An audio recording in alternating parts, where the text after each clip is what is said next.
Prayer services are being held around the world for Pope Francis, who died of a stroke on Monday. He was 88 years old. Thousands of people are flocking to the Vatican City to pay their last respects. The pontiff's body lies in state at the St. Peter's Basilica until his funeral on Saturday. John Bevir has more from Rome. For the second night in a row, crowds descended upon St. Peter's Square as another prayer service was held to remember Pope Francis. Now, this was a man who wasn't afraid to speak his mind. He often talked about how climate change would affect the poorest communities first.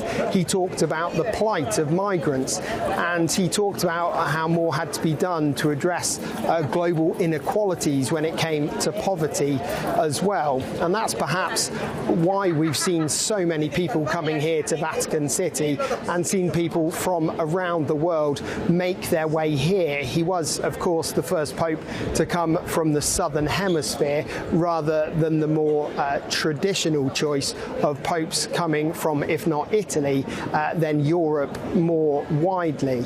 We've been hearing as well some more details about the funeral service. We've heard previously that it will be a simplified version of what has come before. Pope Francis doing away with some of the traditions of previous papal funerals. And what we have now is an interesting mix, because people are coming here to mourn and to pay their personal respects, but authorities here in Vatican City and also in neighbouring Rome, well, they're having to mount what is an incredibly complex logistical and security operation as hundreds of thousands of people, maybe even millions, make their way here to remember Pope Francis.